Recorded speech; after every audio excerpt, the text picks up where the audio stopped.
I was really, really impressed with. I think Gen V like grew up this season. Like it's like now I think on par with the boys, and it's almost like For yeah, sure. I For just sure. really This, yeah, I'm just going to start. This to me was like season like 3A or whatever it is of boys, right? I love the boys. Like, yes, all of those characters were out of it, but they were all on the periphery. And of course, as this season is coming to an end, as the boys is coming back soon, it's sort of coming out now what the plans are for the final season of the boys. And Kripke has said that it is basically an underground resistance against a tyrannical government, right? Like, and we're just just like, nothing like what's happening. yeah, absolutely not. And considering he has said multiple times without hesitation that Homelander is he's Trump in his eyes. So like it's definitely it's going to be interesting. It's going to be really interesting, and I'm excited for that. But to get into Gen V, I mean, you watched it all pretty quick because you started a little later, Yes. and you burned through it in a week and a half ish. Yeah. Um, Ish. so I mean, where are you at on this season? Because for me, this season was good. Like it was Yeah. really good. Like this Yeah. was, like you said, it's an extension of the boys. I think the first one was good. This one is It was really good. cute. Yes. Yeah. Yeah, the first one was cute and it kind of like introduced a whole younger generation type situation. And then by the end of the of season one, all hell breaks loose and then Homelander shows up and it's just like, what? And then so for this one, I just feel like again, I call it like Gen V grew up. They're kids still, but they're kind of like now at a point where they can hang with the cast from the boys. And I Hmm. care about them. I care about the characters. I think Marie in particular has like leveled up just on so many levels. I'm just going off, right? I loved how the younger sister and Marie, I feel like their chemistry is real, and I think the Hmm. payoff is real as far as going back to season one and season two. And yeah, I think they did a really good job of developing all the characters, I think, equally. And they really did an amazing job of, oh my God, even is it Sean Patrick? No, no, what's his name? Oh my God. Anyway, who's the dad who has like is it Photon or something? Or Oh Proteus or shoot. no, but you're close. Anyhow, him Yeah. and his son and the son, like how he's not even in this season, like he's not really with us, but Yeah. his presence was felt all over the show. And I mean, that's just powerful writing, emotional writing, authentic writing. I mean, and even the gross out factor, I mean, besides, the taint scene, like, in the Yeah. toilet bowl, even that was, I think, not excessive. Like I just think it was a really well done. I mean, even the redemption arc for Mind Control Girl, all of it. I'm just going off, man. I loved it. Yeah. Yeah. I just, yeah, like I said, I think everybody grew up. I think it was an interesting shift from like season one really almost felt like it was more about cricket than it was about other people. Like it was Oh, about right. everybody, but she felt so central in that first season. And then now, like she's important, um, but she is less important. Like this season, like Marie is the main character. Like Marie is the one bringing the sauce, and she's got her, relationship that she's trying to navigate, um, not very well, but not entirely her fault. I feel like circumstances were really in the way of that being successful. Um, and yeah, I just think just everything about the season was intelligent, and I think you had phenomenal acting across the board. Because you have Hamish Linklater, who I've loved at least since Midnight Mass. I know I'd seen him in stuff before, but in Midnight Mass, he's perfect. In Yes. this, he plays Cypher, and then when he makes that shift, I mean, he's a totally different character. And like you feel like, especially if you've seen Midnight Mass and you see him as Cypher, you feel like that's kind of like who he is, right? Like that's his, but he is so different when he plays, was it like Doug or whatever his name is? Like, Yeah, um, with no family. yeah, it's super Sean Patrick Thomas is his name. Polarity. I'm now looking at polarity. There you all go. that. There you go. You know, but I just gotta say really quick, like I love a comeback story right now, and I Hmm. feel like Sean Patrick Thomas was part of that crew of actors from like the late '90s, early zeros, who just kind of like were, you know, they were the it crowd, almost like the new Brat Pack, and then he just kind of disappeared, and I feel like this was the first time I've seen him where I like he just feels natural and he looks great, and it's like that's dope, and hopefully like. I don't know. Hopefully you survive because I know you stayed behind, you know, to take the fall or whatever. Um, but yeah, that I just wanted to shout him out as having come back from, you know, I hope this reinvigorates his career. I Yeah. last I saw him was in that other movie. He was a cop in the sequel to The Orphan 2. He was a cop in that. It was very random. Like that wasn't like, okay. Mm. But this felt organic. Yeah. And I like how his character arc is the same way. Like he gets so much redemption in this. And arguably, we see just how powerful he may have ever been, right? Like he was pretty impressive. And for him to be able to be the one that weakened, Godolkin enough to wipe him out. Which, and real quick, I'll give a shout out to Mike, who messaged me two weeks ago, a week ago, 2 weeks ago, um, and was like, "Dude, I got to talk to somebody about the show because I've got a theory." And his theory was, in fact, that the dude in the box was Godolkin, and he was managing to control some other people, and we kind of shot some ideas back and forth from there. But he had it nailed before the reveal, so I thought that was pretty cool. Because as soon as he said it, I was like, "Oh, damn!" Like that. Makes so much sense. Yeah, like you can feel that, and it explains why. And he talks about it in the final episode, but it explains why, like he's watching Hamish Linklater's character, have sex with what's her name, because Right. he's feeling it, but he's not really Yeah. feeling it, I was weirded out by that. I was like, what is going on? Is that his dad or something? And he's like, so and shout out to Mike too, because Mike hit me up as well. And he's like, how far are you in Gen V? And I was like, yeah, I haven't even started really yet. He's like, okay, next. Like so he didn't even like share that with me Yeah. because he didn't want to ruin it. So shout out to you, man. That's what's up. But so many things, even just cleaning him and all that stuff, like that's Hmm. kind of brilliant. Okay, Godolkin for a second. Okay, Ethan Slater.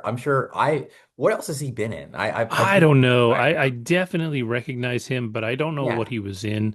But I'll look that up real quick Okay. while you're going. But I'll say that he used to date Ariana Grande. Okay.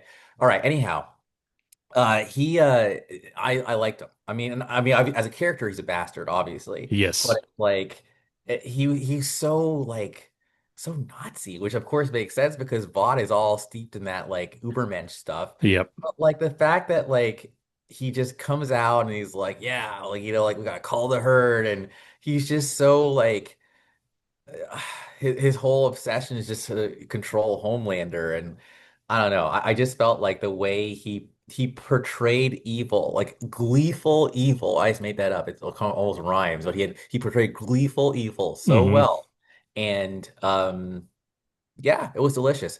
And I gotta say, I expected him to live longer than he did, but I'm glad like I think once like Marie like spared him, but then he controlled her, then she took on my psychology, which is like, hey, now you gotta go. Like I Yep. feel like if Yep. you are an asshole and you're dangerous, you gotta go. Sorry. So she did. Yeah. Yeah. It was surprising because you really did feel like he was going to be around for a while. Like he Right. was going to, Be a problem. yeah, and arguably a problem for Homelander Yes. and everybody. And we know stuff has to go down with Homelander in this last season. Like I still debate whether we necessarily win, like where the resistance wins. Like this show in particular, The Boys, could totally end with Homelander winning. Like it just could. Like it's just how they are. It's like, I hope they kill him. I oh think yeah. in the comics they kill him. I think. I mean, for it to end even remotely happy, they have to. Yes. They have to. And it'll Um, probably be Butcher. I think Butcher will find a way to kill him. on his way out, Yeah, like, Butcher's going too. yeah. Like Yeah. I do not believe that Butcher will make it to the end. Yeah. He may be there at the end, but he won't Yes. make it past that. Yeah. I think we'll see a torch pass to people like Starlighter and some of these Gen V characters. But I wouldn't be surprised too. Like say we wipe out Homelander. The Resistance wins. They come up. I feel like there'll be some montage or something at the end that shows that this next generation somewhere in there has like at least attitude wise, mentality wise, the next Homelander. Like they won't be perfect. Like it won't be a happy ending. That's not what this show is. So, um, but yeah, it'll be interesting to see the guy that played Godolkin. He's in Wicked. He plays Bach in Wicked. Which I Um, saw. So yeah, and I that's why I think like recognize looking him. at it, that's the only thing I recognize him from. Um, he, You know what? I think they were together when they filmed it yeah, I too. think so. I think so. Yeah. Wow. Um, Huh. All right. Well, but yeah, I think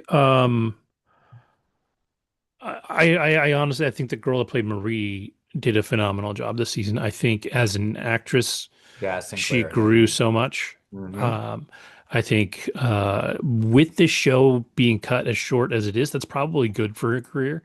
Like I have a feeling most of these characters are going to be in most of the last season of The Boys, or at least um, in a 1,000%. handful of episodes. But after that, like she might be done in that universe. And so I think her career, the sky's the limit. Like she won't get pigeonholed into this role.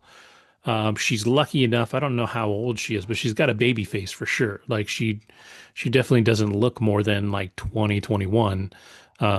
You know how old Um, she is? She's I 31. no shit. Yeah, man. So- She's okay, 31. okay, okay. So really quick, and I'll talk about this in a few minutes. But I watched a movie this week called A House of Dynamite. Okay. And Renee Ellis Goldsberry has a small role in that. If you don't know who she is, she was in Hamilton. She's one of the founding actresses in Hamilton. She didn't play Eliza, she played Angelica. And um, she Okay, I'm went looking at her. on she went on the Kelly Clarkson show I to already talk see to her age. Kelly. What's that? I already see her age, but continue. Yeah, yeah. So number one, if you don't know, or if anybody watching doesn't know, Kelly Clarkson's one of my favorite human beings on the planet. I love Kelly, love her music. She's a goddess. Bow down to Kelly. So she's interviewing Renee Ellis Goldsberry, and they're talking about. I guess she's putting out a new album also right now. Um, but I think she's doing a little bit of tour to talk about the movie. But anyways, they're talking about something, and Kelly says, "Oh, well, our generation, blah blah blah," and she's like, I mean, I'm older than you, Yeah. and Renee Ellis Goldsberry is like, "What?" And she's like, "What are you talking about? You're crazy." And Kelly's like, "I'm 43." And she's like, "I'm 54." That Kelly, is and epic. Kelly loses it. She gets like fake mad. She's like, "That is bullshit." Like it's so funny. And she's like, Renee Ellis Goldsberry, she's like, "Well, it's the ponytail, right?" Because they talk about the ponytail being the poor man's facelift. And Kelly's like, "I have a ponytail in, and we look very different." It's so Yeah. funny. But um, she, I don't even know where I was going with it. I don't know how I ended up there, but No, uh, because we were talking about Jazz Sinclair, oh Marie yeah, Marie, yeah, age, yeah. yeah, Um, babyface. but yeah, she's definitely baby faced, and I think um, she's got a long way to go. I'm super excited to see what comes next for her. I don't see anything on IMDb that suggests she's working on anything right now. She's not even listed in the boys for the next season yet, Interesting. which is fine. They probably won't release that information until they have to. So they're probably keeping that under wraps for a little bit. Um, but uh, but yeah, I'm excited for that. But the whole cast is good. I actually liked the The Asian guy girl Shapeshifter. character. Yeah, Yeah, shapeshifter. Nice. London Jordan Lee, and it's Yeah. both London Thor and Derek Liu. They're great. I Yeah. gotta say, I was a little sad to see Hamish go the way he went out. Like he didn't deserve to go out like that. But it's so funny how as soon, maybe this isn't obvious, but as soon as this word went through the car, I'm like, oh yeah, it's fucking Noir. Like come on, like Noir. But then like Noir is being all like talking about the plot of like aliens, like Yeah. in Cell. Like he's so random. Like you talk now. Like, anyways, it's just, but Noir, dude, like he didn't need, come on, like why'd you kill him, you know? But I guess that was all part of, the smart ones, Yeah. uh, machinations or whatever. And also makes so much sense why the smart one was talking to him like she was talking, like she knew him. Like, I Hmm. was, like, oh, anyhow. No, solid season. They, I think the boys, like this whole universe is they're doing good and they've made a lot of content just since what 2019 I think is when they started. Yeah. And yeah, they're gonna go out with a bang. I hope is it next year when they come out 2026 or I think it's pretty soon.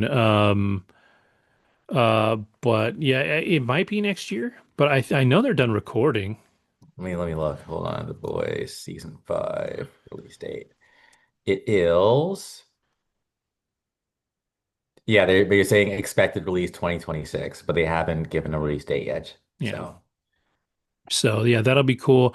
I think it was fun to see A Train show up at the end. oh yeah. What a redemption arc for him too, Yeah. because he was a dick earlier, but He's a big dick. Yeah, to see him show up as, something of a hero. And I like too that at the end when we look at how um Godolkin goes down, that it really is all of these D-list kind so of glad you nobody said that. heroes that kind of win the war here. It's corny in a way, but it's showing like teamwork is what No, really wins the day, right? Like knowing your thousand strengths. percent. Yeah. And it's like I think why that's important, not to get like I'm gonna go there a little bit, is unfortunately I do think that there's a lot of parallels, a lot of ominous parallels between, the 30s and now in terms of where society is going, the temperature.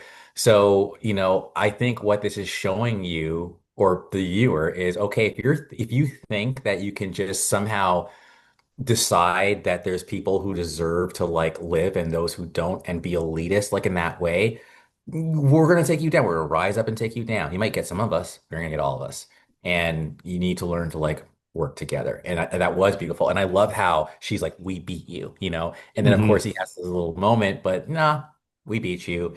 And I was going to be nice, but you gave me no choice. So explosion, baby. Like, and it was great. It was because I mean, it's I this is embarrassing, but like I can see kind of like the appeal, like the dark side. It's like, yes, I want to like, we are superhuman and we don't want people who have opposable thumbs like as their strength and their Yeah. power. But it's like, but dude, it's not you got it all wrong. You Yeah. got it all wrong. Well, it's funny too. I had my Andrew moment watching this one too, because after they've won and they're outside and they're talking to Polarity and Cricket has her moment talking to him. Um, I'm watching it and I'm like, oh no, don't hug him. He's covered in goo. Don't hug him. Don't hug him. And she goes in and gives him a hug. And I was like, oh, you've Ew. got a Yes. Godolkin all over you. But it's so funny. Like I knew it was coming and I was like, oh, that's so The hug. gross. Yeah, yeah. For some reason, and it's so funny because they even talk about stinking a lot in the show because they're in those clothes from Elmira, and I always have to like, Hmm. would be nasty, right? But believe it or not, and I will say it, normally I do think about that, but at that moment, I was just like, man, I actually feel like Cricket and Polarity had real chemistry, so it was kind of a cool moment. That's the thing I liked. This season, everything felt earned and Yeah. nothing felt forced. Hmm. And I think that's hard to pull. It's so much easier. I mean, so much harder than it looks, I imagine, to do. Yeah. And I think they had the advantage from season one. They were learning about the characters and we were learning about the characters. In this season, they know who they are. and they are able to take the journeys that they take because of that, right? And they'll be able to grow in the way that we see them because the actors know who the characters are, the writers know who the characters are. That's, huge. And I think that we see, how important that is, and we see how they grow. And you're right, like whatever there was, um, not quite father daughter, but like between Polarity and Emma, a cricket, um, was awesome. Yeah. It just, like you said, nothing was forced. Like this is a very everything about this season felt so smooth. And I think that's a big deal. And if they can do that with the final season of The Boys, Mm. then they'll be in really good shape. Um, I love I, I love the Black Noir as an idiot now. Since they killed the original and they replaced him and nobody knows, and he's just a dipshit. Um, and Yeah. I liked that Sister Sage was there, that she Thank you. The was part one. that Yes. that she was involved like in such a big way, Yeah. but also she lost too. I love how, so the other thing, I love how they really build up Homelander. Like she's like, this is not the way to introduce yourself to Homelander. She's actually legit like scared of Homelander, Hmm. And it's like, because Homelander is a problem. Like Yes. you like do you I guess technically Marie can take him though. I think Marie just has to explode him. But the problem is he's so powerful, maybe he would just come back together. Like he'd just regenerate. Who knows? Yeah, I don't know. And it'd be really interesting to see how she can affect him, like how close she has to be, how hard it's going to be on her body, because we've It seen might kill her her, too. Yeah. yeah, like when she realived her sister, she Yeah. caused a lot of damage to the people around her. So there's stuff going on. So it's very likely that wiping out Homelander would take a lot of juice. So we'll see how that goes. Um, and it'll be interesting. I Yeah, it's just a great season. And if for some reason you haven't watched it and we ruined it all for you and spoiled everything, well, hey, spoiler alert. So, but yeah, it's almost disappointing. This is the final season, Right? because we're just, like I said, I know we're going to see them in The Boys, but we're not going to see them again after that. Like they're just going to kind of be gone. It's possible they'll come up with another spinoff. I know they're still working on the prequel spinoff Yes. with Soldier I'm Boy and all of excited them. about. Hmm. Um, and same deal. Like as long as you write your characters right, as long as you know your characters and know where they're going, the show is going to be good. They have great writers. Kripke knows what he's doing. I think one thing, and I know it's definitely a different show, and it's a cheesier show in a lot of ways, but Kripke did Supernatural, and that show has some of the best interpersonal relationships like ever, and it's because you took the guy who plays Soldier Boy, Jensen Ackles, and then what's his bucket that plays Sam Winchester, um, whose name completely escapes me, and I love him. He's I'll look it awesome. up.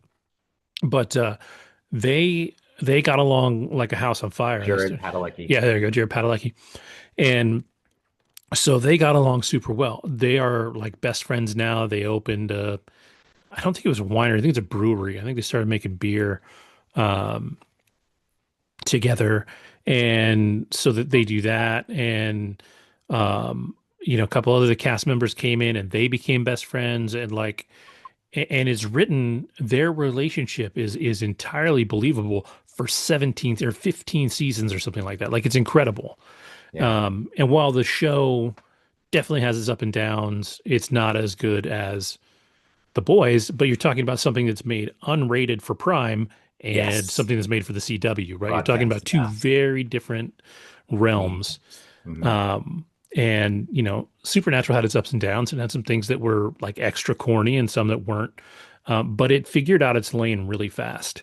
In the first season, it was very um, like Monster of the Week. Like this is what we're Like doing. Smallville. Sort of, yeah. It definitely was more mature than Smallville, from the way that it started. But and then maybe two seasons in, they found a formula that worked. So they definitely had their serious episodes, so episodes where they were doing something.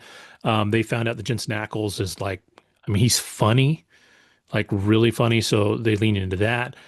What they would do is every like 5 or 6 episodes, they do an episode that was just kind of fun, right? So they would lighten it up and then get back into the groove, which is hard to do. I mean, the other difference is that they were making 24 episodes a season for 15 years. Like that's a buttload of television. And so, it's, I don't know if it's an advantage or disadvantage to make a show like The Boys and Gen V where you're working with like 8 to 10 episodes. I think it's an advantage. I think It's quality over it quantity. can be, but you have to tighten those stories up. Your stuff has to be good. But as long as you know what you're doing, Yeah. I do think it's an advantage. So, but yeah, this is great, and I really am. I'm excited for what it means for the boys and what's going to come next. I am bummed that Godolkin didn't make it longer. I'm bummed that Hamish Linklater is done. Yes. But those are the price we pay for a show being good, right? Like you have to be able to have those things happen. So yeah. Yeah, Hamish didn't deserve that. I mean, he was a harmless dude. He shouldn't have killed him with a sword through the damn. That was like I wasn't expecting that. I was like, what the? But hey, Well, and it was interesting too because you really get an idea, and it's very subtle, but you get an idea how involved these people are when they get taken over. They know everything that's happening, and so he experienced yeah, every single thing which is that the Gandolfin worst. did. Yeah, It's it like makes being a me Titan, sort of, yeah, and it makes me like wonder. a blind Titan or whatever. Yeah, Yeah. but it makes me wonder. If Godolkin was actually in control all the time, or if dude like kind of accepted his fate and got to be himself a little bit every now and then, or if he really was just kind of in the I back of the mean, even his brain. voice changed. That's why I think Yeah. Hamish is amazing. Like his voice was like a meaner, more confident version of the priest from Midnight Hmm. Mass, like in Yep. this, right? And when he was just like normal, it was just so pathetic. And He it was like was, man. awesome. He Please don't was. kill me, please don't kill me. It's just like Yeah. He's like, I'm not him. I'm not him. But yeah, he's great. And I think I'm still waiting for that kind of big award to fall in his lap. Um, he was nominated for a SAG award in The Big Short, but that's really it. He was a Critics' Choice Award winner for Best Actor in a Horror Series for Midnight Mass, okay. which very much deserved. But otherwise, like I'm still waiting for him to find that part that is like the big hit for him. It's hard because he's not, as dreamy, handsome as some of the people that get some of the bigger roles, but I think he's crazy talented. So I really want to see his career take off. He's our age. Yeah, he's Um, 49. Yeah, yeah, it's crazy. He's like, yeah, he's literally 1 year older than us. yeah, He's been in yeah. a lot of stuff. He was in Battleship. Have you seen Battleship? No, but I've heard the horror stories. Dude, if you watch it knowing that it's bad, it's kind of fun, In but it that is case, that's big. absolutely not related to the game at all. Like, just in no way, shape, or form. Like, they're on a battleship. That's about where that ends. Uh, Someone has to say you sunk my battleship. Someone has to say it. It's well, they definitely do the grid thing. Like okay. they come out with a grid and they're like, okay, you got to go here, and then Now I think we it's. did talk about it. I think we talked about the I'm show. sure, Yeah, because me and my yeah, kids watched it as one of our bad films, yeah. Yes. um, and it is a bad film. All So, right. all right, cool. Well, we can move on. And speaking of things that are mildly political, I'll talk about A House of Dynamite, which is on Netflix. Came out today. Oh, I need to look it up real quick because I need to list off all of the people that are in this movie, which I was under the impression that it was a series. It turns out it's only a movie. It's only a 2 hour film. there's a lot of people. Greta Lee, Dude, yes. everybody. Idris Elba, Rebecca Ferguson, Jared Harris, Gabriel Basso. I said in the chat, this is like a who's who of people. You're like, I've seen that person in something before. Anthony Ramos, who has been in, I love a that bunch of guy, dude. stuff. He's doing great. Hmm. Moses Ingram, Jason Caitlin Clark, Greta Deaver. Lee, Caitlin Deaver, bit part. I mean, Caitlin Deaver's in it for all of 5 minutes. Oh So wow. you get an actress like that, and you're like, here's your part, go die, whatever. Willa Fitzgerald, who was in the first season of Reacher, Renee Ellis Goldsberry, like the cast in this is incredible. Okay. And now this is a Kathryn Bigelow film. And we talked Okay. about how, she's Hurt Locker and all that stuff. Like she's a big deal, Kathryn Bigelow. Yes. This is not an insignificant undertaking.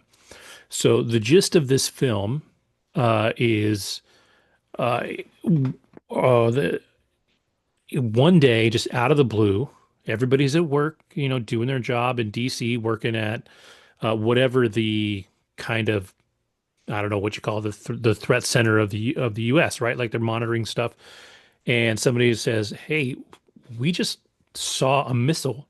Literally, a missile just appeared on radar. They don't know where it launched from. They don't know anything, but they know that its target it's flying towards the U.S." And so at first they're like, "Okay, well, and it's coming up from somewhere around the Sea of Japan." They don't know who launched it. They don't know if it came from the water. They don't know if it came from land. Nothing. And a lot of the things that happen in this movie kind of highlight just how tricky security would be in a situation like this. Like, it is possible for the satellites that we have, because when you think about how big a satellite really is and think about how big the Pacific Ocean is, you could miss it. Like, it's not like we're covering every single inch of the ocean all the time. And so this missile launches over the course of maybe 45 minutes. We come to find out very quickly that this missile is not going to crash into the ocean and it is going to hit the US. It is presumably a nuclear warhead. We know nothing about it. Okay. As the show goes on, we find out that the target is Chicago. And, that I don't want to give too much away. But the first 45 minutes is Rebecca Ferguson's team, like I said, in that kind of center of the defense, going through and dealing with it, and how they interact with people, how they bring people in. This movie feels like almost like a documentary of what would happen in a situation like this. Wow. And what really, it's super intense. It starts off intense pretty quickly because I think I messaged the group about 30 minutes in and I was like, this is legit. Like this is real. Like this is a good movie. And as it goes on, you kind of start to grasp the hopelessness of the situation, right? And so we see all these little things play out as this one room full of people is battling it. They're talking to the Secretary of Defense, they're talking to the president, they're talking to people all over the place, but they are the ones, transferring the story. And at the end of the 45 minutes, all of a sudden it cuts back. And now we're outside of that room and we see the people that we're talking in, we see a handful of them. And so for another chunk of time, we experience their moments and the things that they're doing on their side and the emotional reactions they're having because at some like there is no time to deal with this. So at one point, there's basically 19 minutes till landfall, till it hits Chicago. And they talk about having a system to try and shoot down the missile. And Jared Harris plays the Secretary of Defense, and he's like, "Cool, well, we have this system that's designed to knock these things out of the sky." And the Basso's character, Gabriel Basso's character, he's like, "Yeah, there's only a 61% chance that it can actually shoot the missile out of the sky." And Jared Harris is like, "We spent $50 billion." and we have a coin flip basically. And he's like, yeah, you're trying to hit a bullet with a bullet because I mean, this thing is traveling at 6 kilometers a second. It is traveling so fast. And when you think about like, I know missiles are big, right? They are big, but when they're moving that fast and you have to hit them in some way that can knock them off course, they're not that big.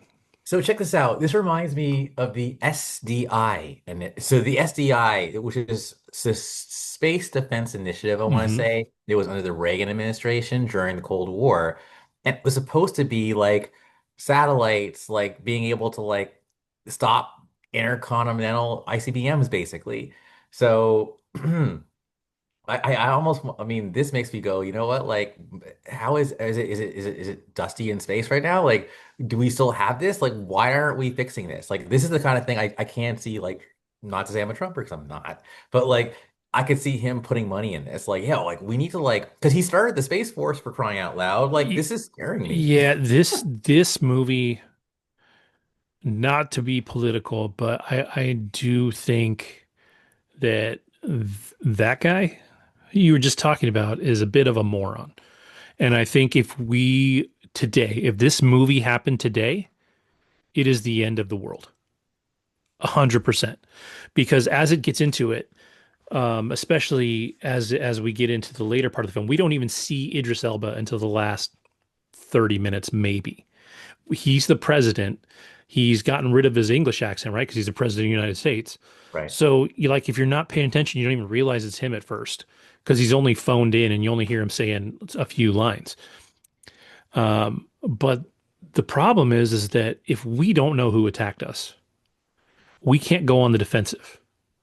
But if we don't go on the defensive and we just let a missile strike hit us in the way that it would wipe out Chicago, 10 million people dead instantly, right? If that happens, the rest of the world then knows that we can be hit. So now we are open to attack from everywhere. If we go on the defensive and we're wrong, we've started a war with the wrong people, or we started a war with everyone. Like this whole thing, the whole gist of this movie, there's a hopelessness to this. There's just like, and it's real. Like this all feels very, very real. And there's some characters that have to deal with the reality of it. There's a moment pretty late in the film. There's not a lot of like real holy shit moments in this film because, like I Sure. said, it's so real. But there is a moment when something happens, when a character dies, and you're just like, "Fuck, I did not see that coming," and you're just like, "Holy shit!" And when you see it happen, and you kind of put things together that happened a few minutes earlier, you understand why. Um, but yeah, it's it is so intense and so good. I mean, with this cast of actors, anyways, you would expect it to be good. Hmm. Um, but yeah, I said it in our chat, like for me, this is probably the best made for streaming movie I've seen in a very long time.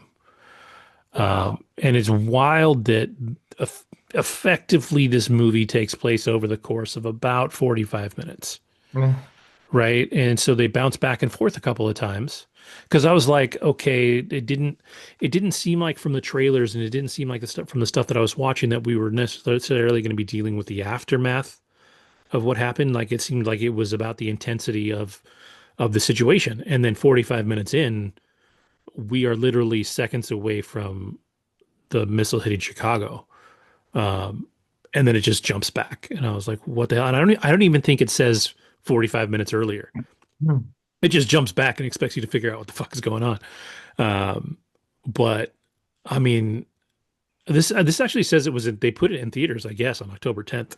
So check. So my question now is, I've only seen two Kathryn Bigelow films. And that is Zero Dark 30 and The Hurt Hurt Locker. Locker. And The Hurt Locker I watched after, so I was behind. It was one of those like, let me just fill in this gap in Yeah. my movie watching. And after watching The Hurt Locker, I can see why it got all the attention. Hmm. And I do think that Hawkeye did a really good job in that movie. Um, that's it, everybody, but really Hawkeye stood out. Um, I feel like Kathryn Bigelow is saying things with her movies, right? Like I think with that one, it was definitely highlighting, obviously, what people go through in PTSD in wartime. Hmm. And I think with the Hurt, not Hurt Locker, Zero Dark 30, I think that was just more about celebrating like the heroics of SEAL Team 6.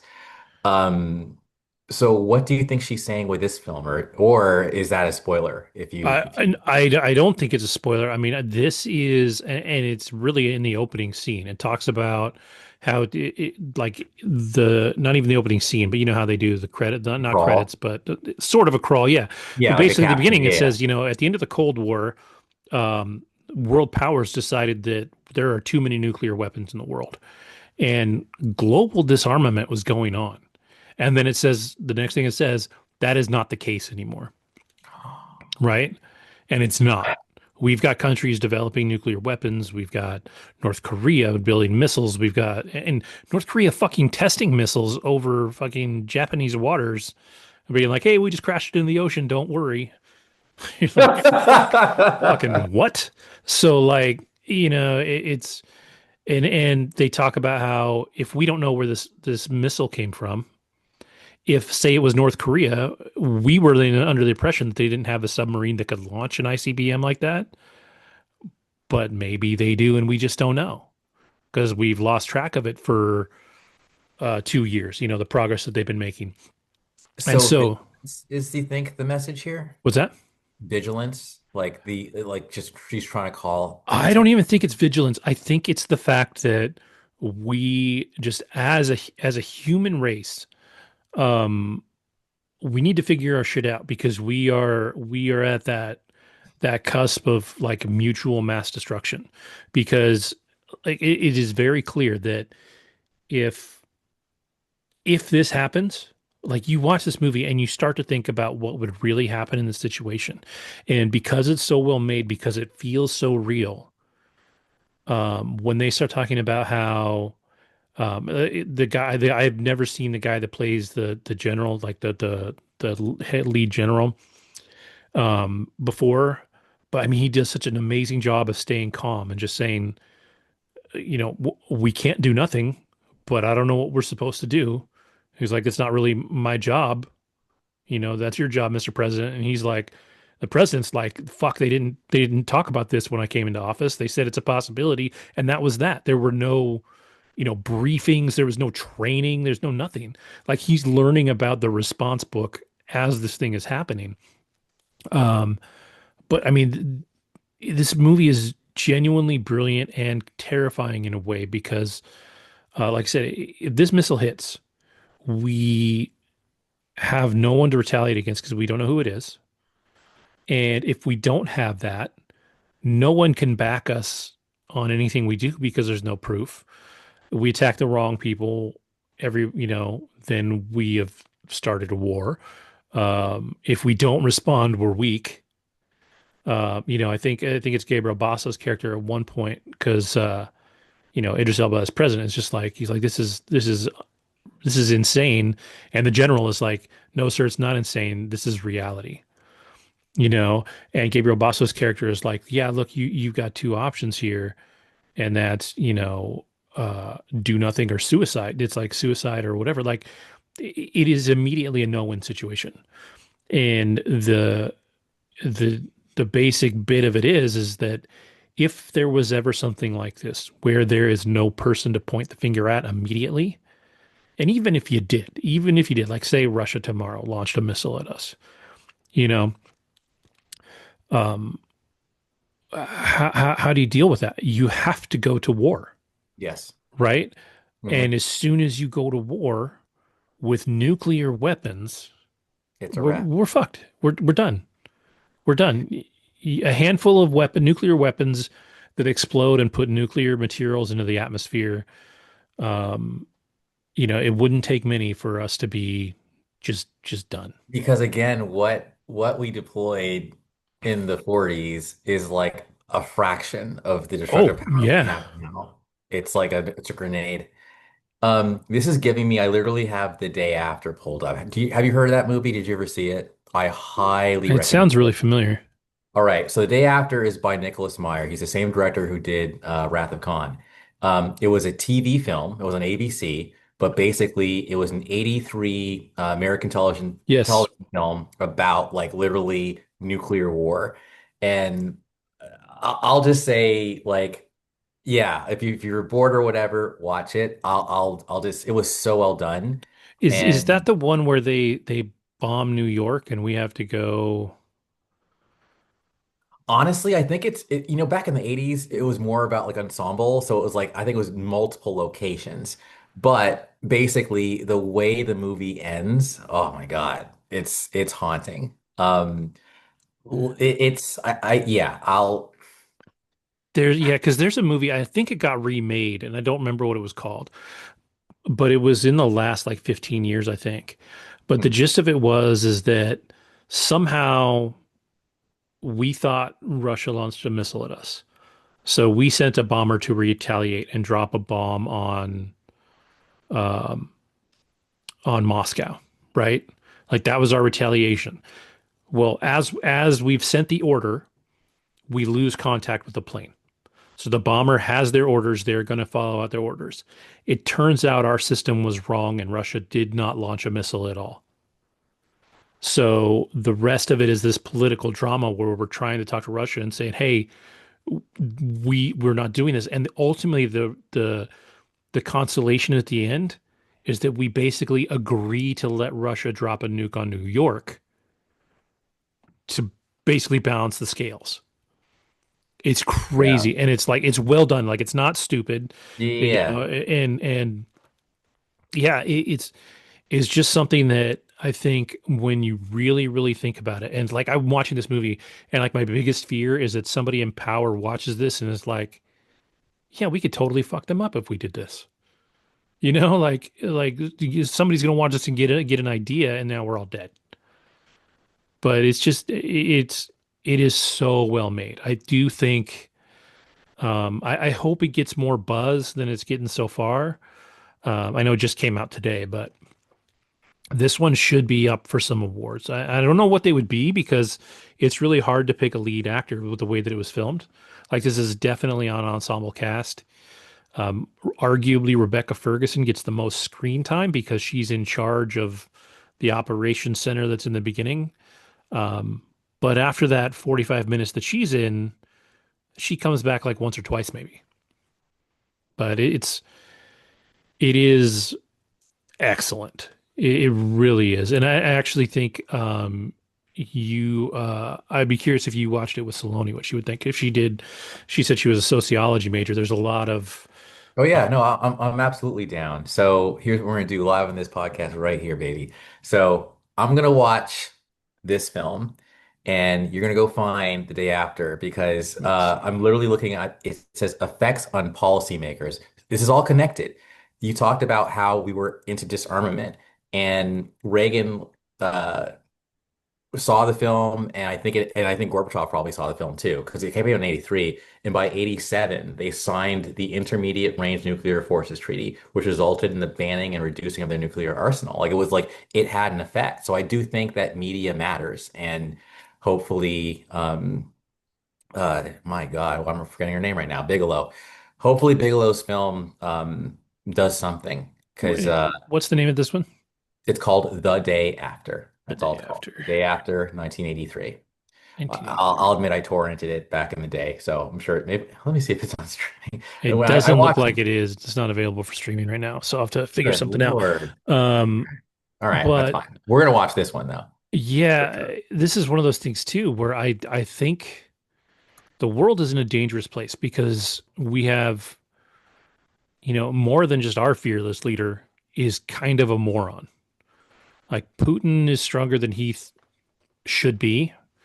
Like he does irrational shit. North Korea, they do irrational shit.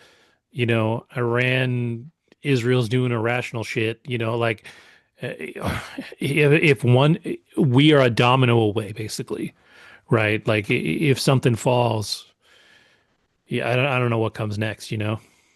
I found it on YouTube. I'm emailing it to you. Oh, nice, Yeah, man. nice, yeah. I love society. I mean, society. I love just technology, man. Like We're in a beautiful age right now. We really are. The day after.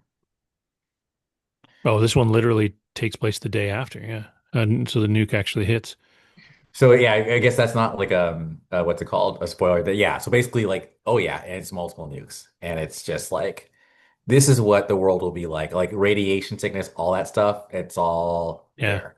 I feel like you watch this one, the House of Dynamite, and then watch this because Yeah. they could very well be back to back films just in different eras. But yeah, it is definitely a think piece Totally random and question. If you had a choice to either like go out in the blast, like just like be vaporized instantly, or be like outside the blast radius, so you feel the wave and like your house is like rocked, and there is a chance you could survive. Do you have to worry about radiation?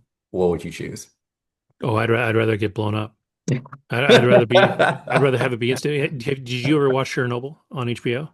Oh my God, no. Okay, number one, you need I to watch tried. that I was a little instantly. bored, but I mean, I know Uh, that's blasphemous, but I'll go back and try it. I get it. Okay. I get it. You definitely have to get into it. It definitely almost has like a more British television feel. Like it's a little slower in that regard. Um, but when you get into like, it's a pretty accurate depiction of what happened in Chernobyl and the way that things went. And if you watch what happened to the people that were involved, you would definitely be team hit me with a missile. Team Like, Blast. yeah, put Because me in. John Smith, the reason why I asked is because remember, what's it called?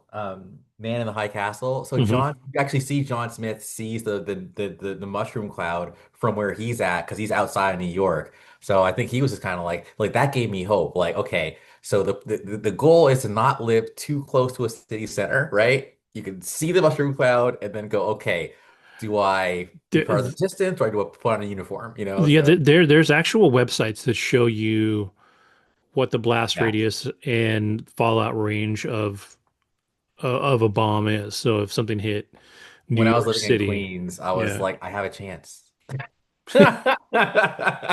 yeah, they don't cover as much area as you think. Yes. Like you have this idea from like growing up and bombs and stuff as a kid that if Yeah. it hits, it's leaving like a crater, right? And it's not really the case.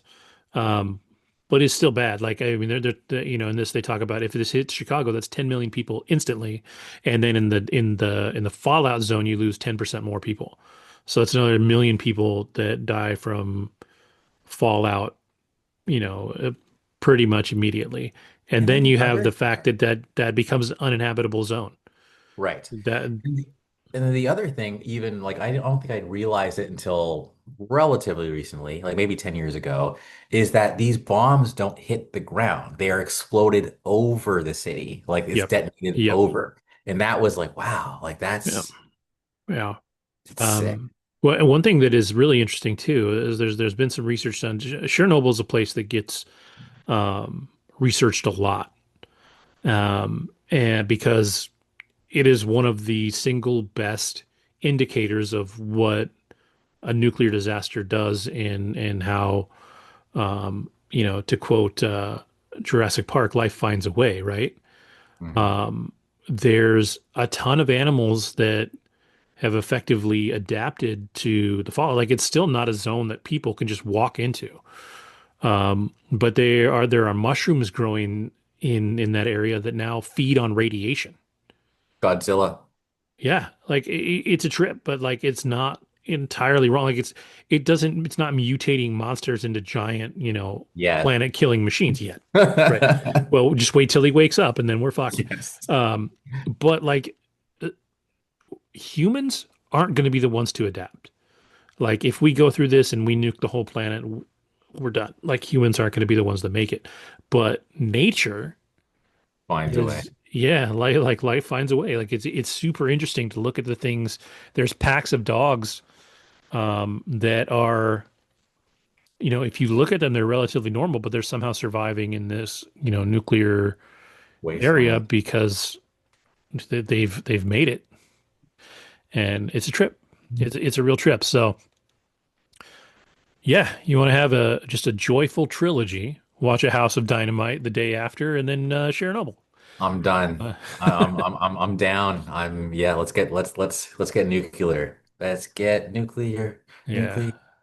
yeah. I'll Um, tell you, I really I really enjoyed this movie, but it it's a downer. it will make you think, and it ends in I don't want to spoil the ending, but Yeah. you know, at some point if you're watching it, I think you'll understand what the ending is going to be, and just accept it. I don't think Andy accepted it. He seemed kind of pissed, I was wondering what he was but talking about. Yeah, like yeah, yeah. I was saying because I wasn't sure. Are you talking about this movie or are you talking about Yeah, it was like weird. We were talking about two Black different Phone? movies. Yeah. Yeah. I would say I'm really curious about what you think about the ending when you watch it, All right, I'm down. um, it's an hour and 52 minutes, and it actually went pretty quick. Like I had other things to do while I was watching it, and I found myself watching it past the point I was supposed to because I couldn't stop watching. Right, Nice. like I had to stop and go do other things, but like I couldn't. So it is Gotcha. a intense kind of thrilling movie. Word. So cool. Well, I will finish off the show talking about a movie that was not intense and really wasn't that thrilling. So, um, recently I saw that they did a remake of The Hand That Rocks the Cradle that dropped this week on Hulu. I did see the interstitial for that. Okay. Yeah, now the original Hand That Rocks the Cradle stars Rebecca De Mornay, Hmm. and various other people from the late And 80s, early including 90s. Q. I'll never forget Q puts on the glove, and I always like I'm sorry, when I was in high school, I'd be like, just to like mess with people because that scene. Oh my God. Anyways, keep going. Yeah. Right. So, Yeah. but it, Annabelle Ciora. Annabelle, Mm, sure, yeah. Um, and that movie was great. Like that movie was mm, super intense, super classic. psychological. It had this watching this one actually really makes me want to go back and watch that one. But this movie it stars Micah Monroe, who is an up and coming like scream queen right now. She is the girl from Longlegs. She's in a couple other horror flicks. I actually really like her work. She's great. The other main character, the other female lead is Mary Elizabeth Winstead, who I love. She's amazing. Beautiful, talented, nabbed Ewan McGregor. Like she's cool. She was the one in 10 Cloverfield Lane, isn't she? And Yes. she was also in that fight movie. Oh my God. Something. Oh my God. Is that cult movie where he's a video gamer guy from like 2009? It was everyone's in it. Like Chris Evans is in it and shoot. Oh my God. Okay, Oh sorry. yeah, yeah, yeah, yeah, yeah, yeah. You're talking about Scott Gauntlet. Pilgrim versus the World. Thank you. Yes, she was Yeah. in that. Yes. Okay. Um, and yeah, she. So the gist of this is that the scene opens, the movie opens, and these two characters are meeting each other.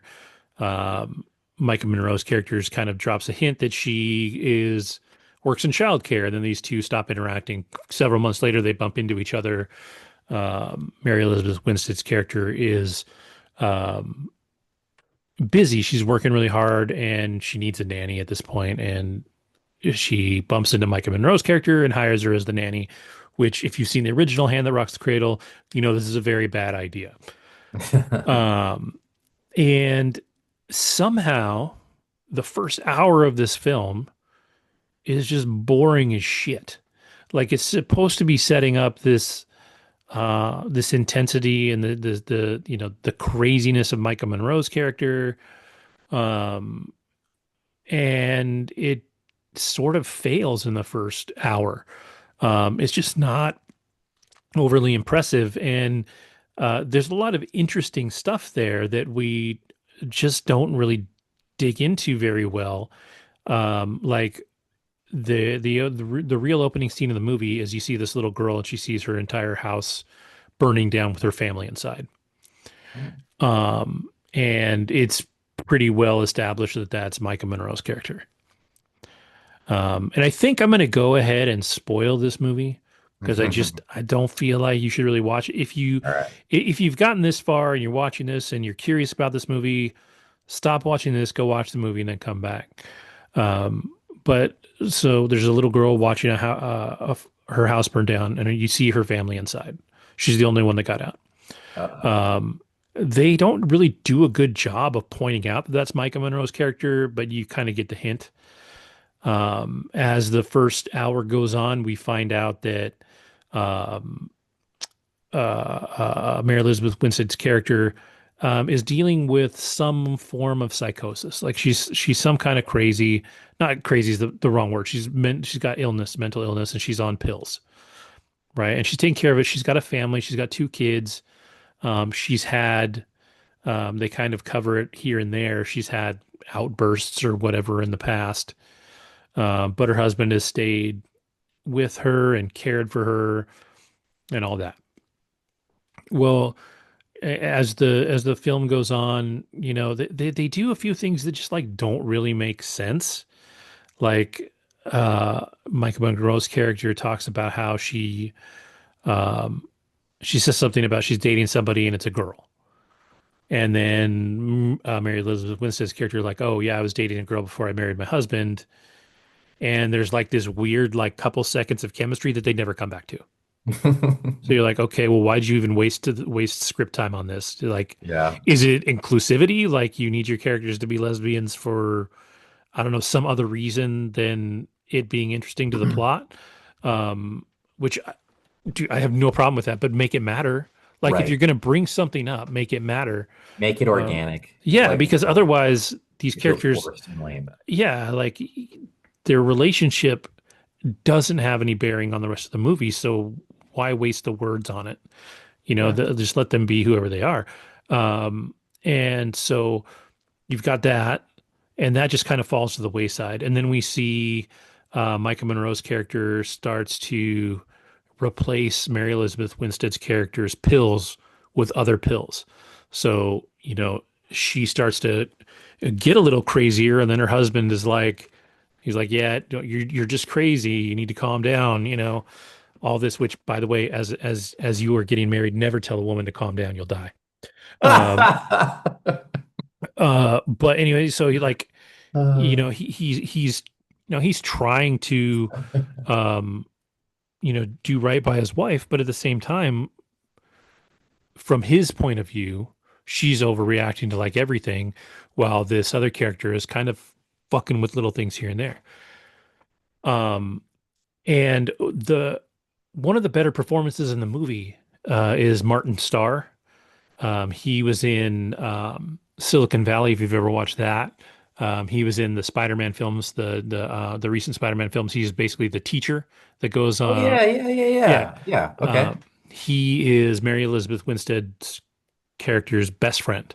All right. And so right around the hour mark, we see he's the only person that believes her. And he's like, I will look into this.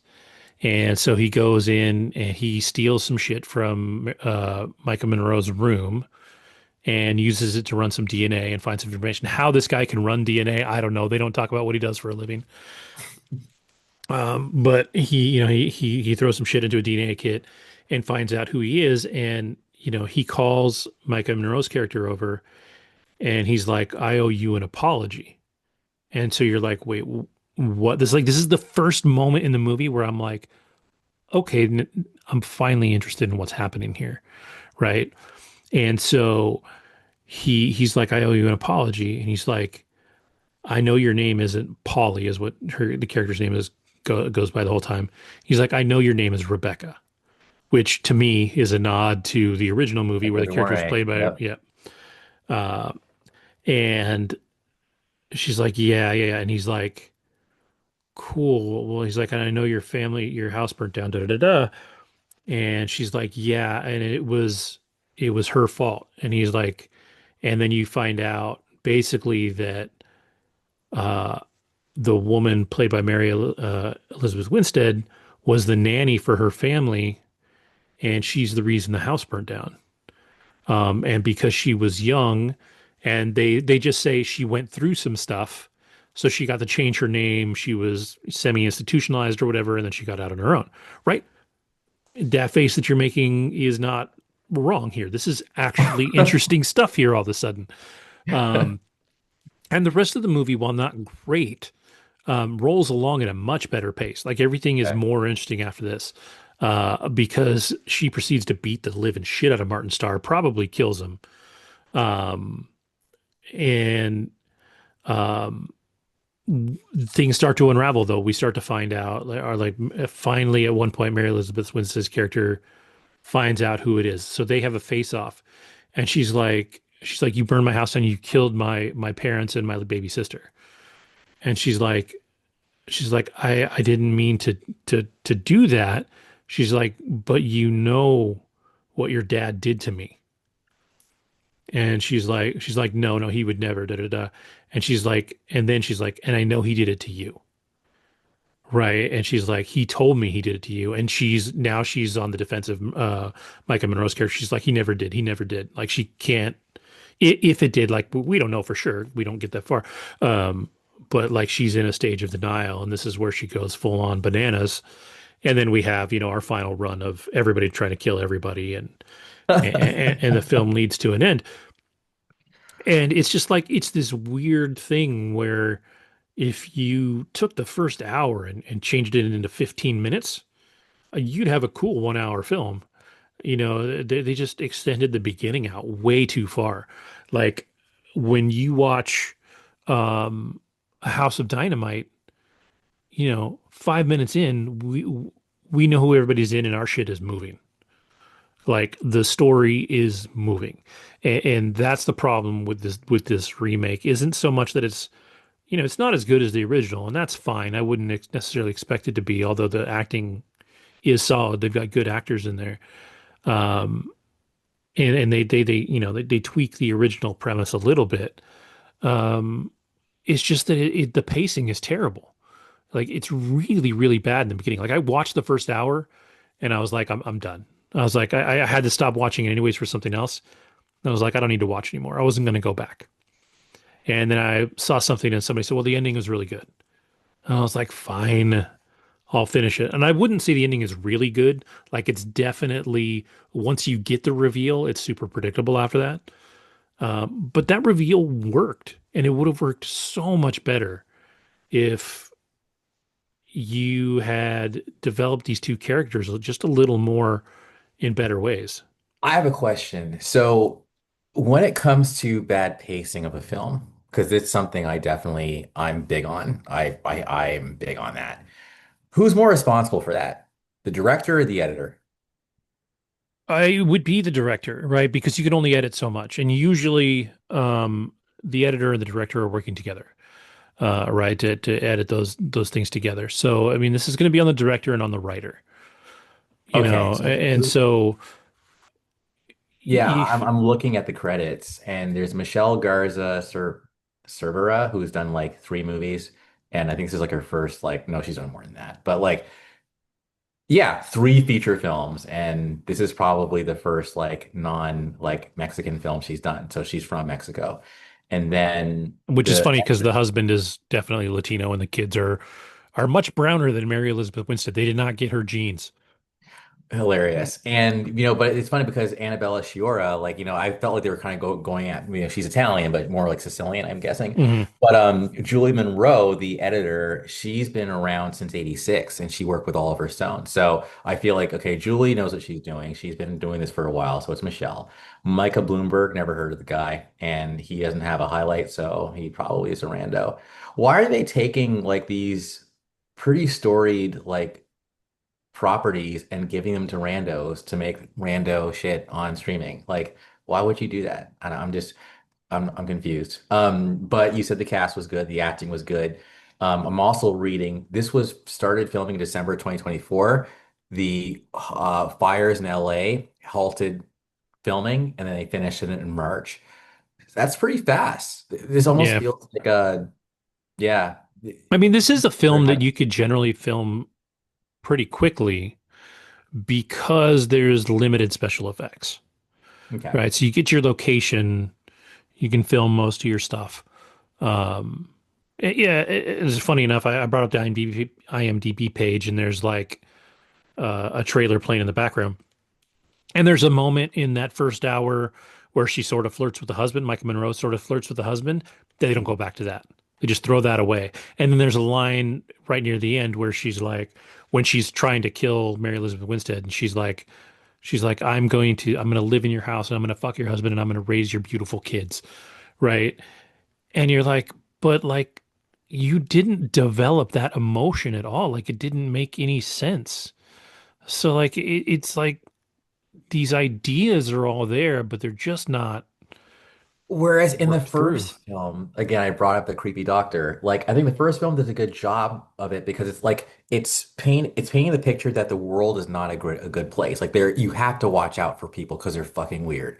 And so the doctor, that weird moment happens, nothing ha like whatever. He's just a weird ass doctor. And then I think Rebecca De Mornay's character is absolutely like coming for like the husband, and she absolutely is coming for the baby. And it's like Fatal Attraction type stuff, but it's like it's a build up, and you definitely like yeah, it's just buyable. And they even say this is like a loose remake. So this feels like a remix. Like it's just like it's maybe The Hand That Rocks the Cradle in name and like nothing more, basically. That's what I'm getting from this. Yeah, I mean, in a lot of ways, they took similar ideas and worked with them. Like in the original, it's because the Rebecca De Mornay's husband, he killed himself because of something that, I need to watch it again. It's been so long. yeah, I was reading the description because it has been a long time for me, but basically she was directly affected by something that the family did. Either the wife did or something like that. And so, I mean, similar in a way. Yeah, honestly, if it had been done well, the the plot twist was good. Like that was a good moment. Like Yeah. it made it super interesting. It just came way too late in a film that was already boring. And you know, a thriller should never be boring. You know, It the should thriller should have you on your be toes the entire time. Like, anxious, anxiety. Yeah. right. Like we should have been us like really assuming and even being handed the idea that Michael Monroe's character is the one that burned down the house, that she was crazy when she was a kid. Like That's what that I should was have, thinking when you yeah, told it. yeah, and that should have been like driven into your head in so many ways. So, and like at one point they have another girl, like her girlfriend shows up and she's playing with a lighter. That's the first time we fucking see fire since the opening scene. And like I don't know what it's supposed to invoke in us as a viewing audience, but it doesn't do shit. Like if it had been all they had to do was put that lighter in Micah Monroe's hand instead, and then you're like, oh, she's a firebug. Like you would start to question that. You'd start to feel that, and it's not there. Um, there's just so many things that just don't work. And if you look at the IMDb rating on this, I think it's like a 5.3. Well, it It's not sounds like good. I will say Yeah. this for Micah Monroe though. So I know that Julia Garner does really good impressions, and I think I've seen her do Gwen Stefani as well as Britney Spears and Madonna, and we all know that she's going to play Madonna, but I think Julia could play Gwen Stefani. But now I'm looking at Micah, and I'm like, ah, no, I think we found her Gwen Stefani. If there's ever a biopic or biopic, however you say it, I would have her play Gwen. Yeah, she's good. Like she's a good actress. I loved her in Long Legs. There was a film called Watcher, which was interesting, and she did a really good job in that. She will have a career, I think, in this type of movie. I don't know that she'll break out into high drama or anything. I don't know that she's got the chops for comedy. Um, but thrillers she's good at because she's got kind of a deadpan look to her. But Long Legs, she was great in. I really enjoyed Long Legs. I just Googled it. It's everywhere. Micah Monroe, Gwen Stefani, biopic when? Like everyone's talking about it. So I can't say I called it, but like, like I sort of called it. Like everyone's like, it's if you put Micah Monroe, Gwen Stefani in Google, you'll see a whole Yeah, like links. It's I'm there. Do it. Someone said Brittany Murphy too. But either way, Oh she yeah, I could definitely see let's that. A little too skinny. yes. 45% from the critics and 32% from the audience on Rotten Tomatoes. Awful movie. Okay, thank you for spoiling it for me. I'll never watch Yes, it. yes. I wasn't going to, and then I'm like, no, you know what? I really um don't feel bad about spoiling it. And I think, Oh, going back, I forgot about Rotten Tomatoes with House of Dynamite, 79% from the critics, 76% from the audience. So, pretty solid there. Um, and yeah, I just think, obviously two very different films in almost every way, but you've got a film that was made right with good pacing, great writers, great director, and obviously a stupid cast like a House of Dynamite. It's like they called in favors and it's just unreal. so I decided to look up the Rotten Tomatoes for the day after, and there's a little bit of a split. 86% critics, 69% audience. So, but to be fair, there's only like 14 votes on the critic side, but there's like 5,000 plus on the audience. So, It's tricky too because obviously Rotten Tomatoes didn't exist in 1983, exactly. so we're getting modern people watching a movie that's not modern Yeah, anymore, right? So exactly. the pacing is different than what we're used to. So you have to remember when you watch a movie from the 80s, it's like if you watch Alien, like in a little bit of the beginning, it's not as exciting as we would expect a horror movie to be or a sci-fi action movie to be now. Like we expected to jump right away. And back then, stories were longer, they were slower. I mean, fuck, go watch 2001: A Space Odyssey. Okay, first of all, dude, that was definitely that took discipline. Like I remember watching that and legitimately holy crap. I'm pretty sure I watched it in 2001. I did. I did. And then I was thinking to myself, okay, now I know why people think the moon landing was faked. Because if this movie was made in 69, but it looks so realistic, I'm like, how did they do this in 69? Like Kubrick's a genius. But that was just I was so bored. And it's like Davey or whatever his name was, Dave or whatever. Like that was Yeah. cool, but What are like you doing, Dave? Hal, that was his Yeah, name. Hal 9,000. But yeah, that was painful for me. Yeah. I have more of a attention span now, I think. Yeah, but I mean, shit, dude. So I remember for the longest time, um, Citizen Kane was considered the best movie ever made. Have Never you seen ever it. tried to watch Citizen Kane? No. Holy But fucking you know that's shit. It is Unicron though, right? yeah, yeah. Okay, It cool. is the most boring fucking movie.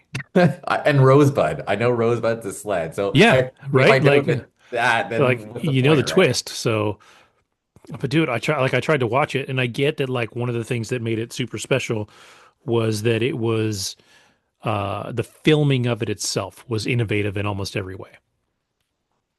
Um, and it was brilliantly made for the time and all of that. But if you try and watch it, especially under today's lens, fuck, man, it feels like it's 18 hours long and absolutely nothing is happening. And I'm like, dude, I was like, how is this the greatest movie? And then I feel like, in 50 years, people are going to watch Shawshank and be like, why do people say this is the best movie ever made? It's not paced the way I'm used to. I get it. Like, we feel like it's timeless, but it's probably not.